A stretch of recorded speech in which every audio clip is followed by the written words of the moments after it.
All right, class. So today we're going to be learning about water footprints. Does anyone know what a water footprint is? Aaron? Is that the water you use?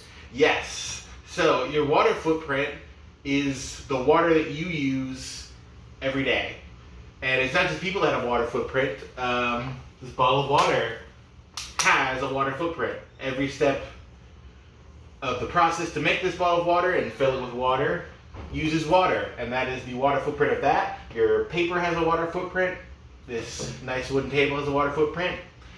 And it's often a lot bigger than we think it is. So right now I'm going to have you guys write a list of all the water that you use in a day. Okay. So from waking up in the morning to going to bed at night, write a list of everything you don't have to get into specific amounts. I'm not going to ask you to itemize, like 5 gallons here, half a gallon for breakfast.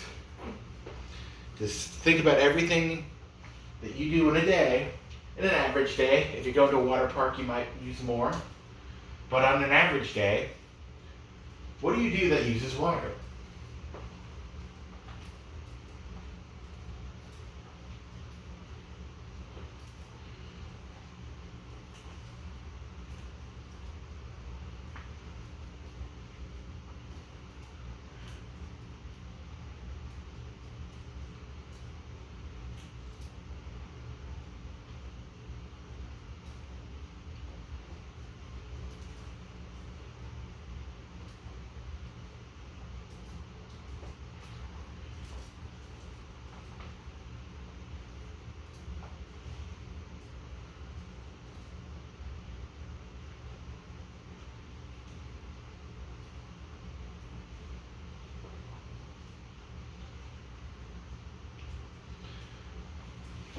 If you guys need some help, I've made my own list. Let's see, I wake up. Yes, Aaron. Actually, I have a question. So we're just focusing on water that we use in a day, not say like water that we use like in excess once in a while. Like Just an average day. Just like a okay. normal, like, Because I started thinking of things that might have been off topic, like when I wash my car or when I give my dog a bath. if you're not washing your car every day, then you're probably good. Yeah. So Okay. you don't need to include that. Got it. But just for inspiration, I wake up, I brush my teeth, that's water. I use toothpaste, there's water in toothpaste. Huh. I pour myself a bowl of cereal, there's water in the milk. I get myself a nice orange, water is used to grow the orange.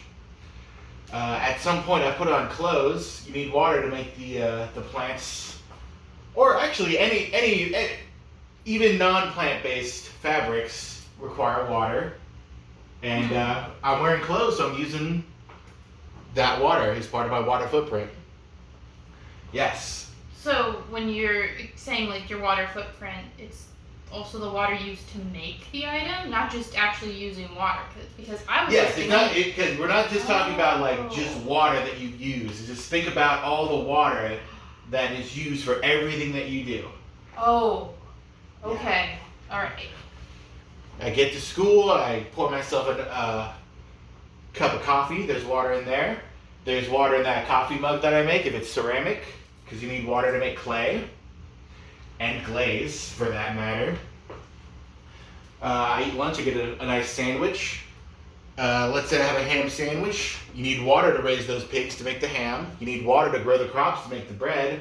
You need water to grow the lettuce and the cheese. That comes from cows, which also need water, and so on.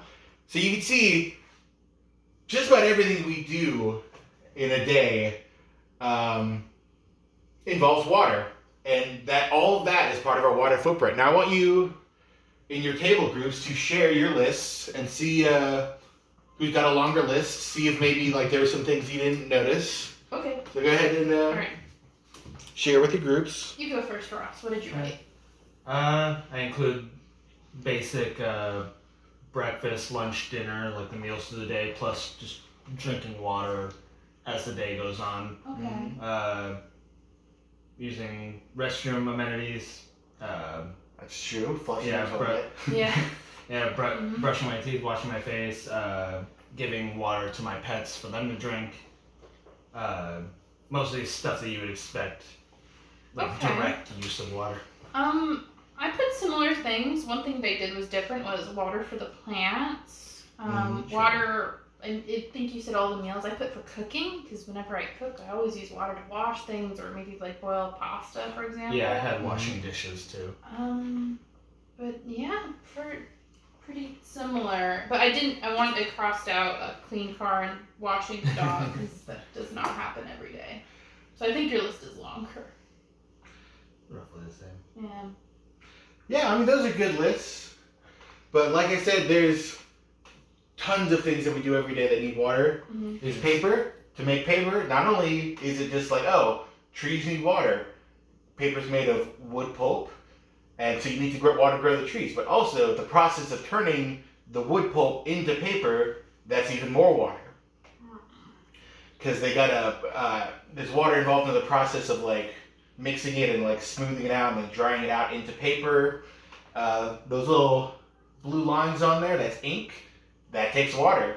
The pen you're using, more ink, more plastic. The production of that takes water. If you had a nice wooden pencil, there's water in growing the wood for the pencil. There's water in growing the rubber for the rubber plants, although not usually from rubber plants anymore.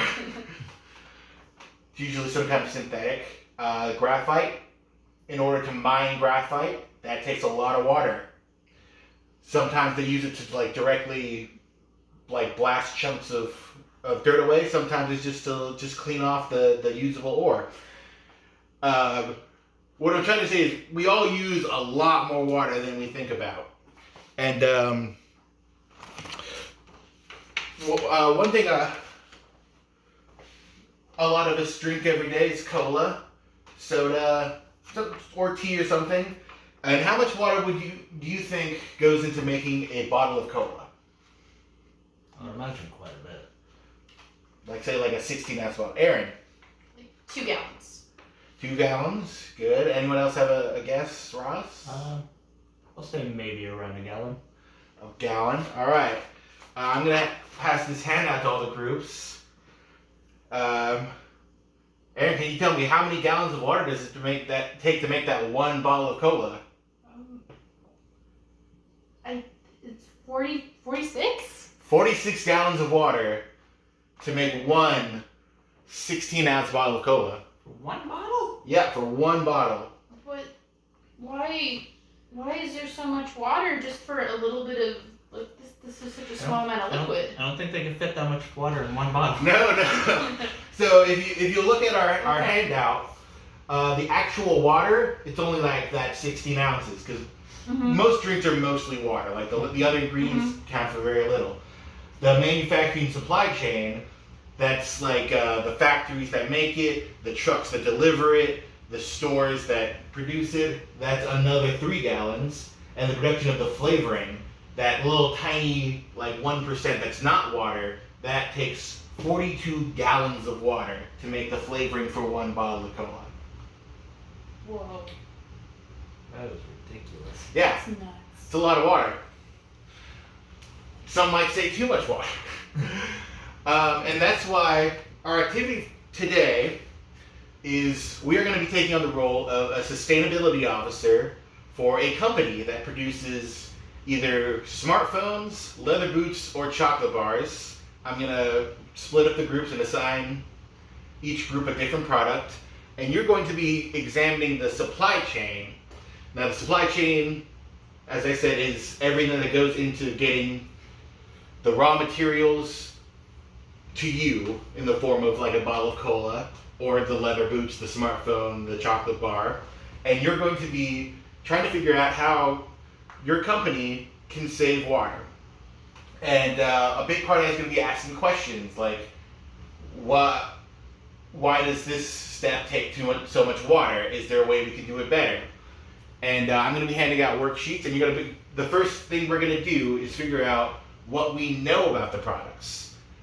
And then from there we can figure out what we don't know about the products, and from there we can figure out, what we can do to figure that out and make those changes.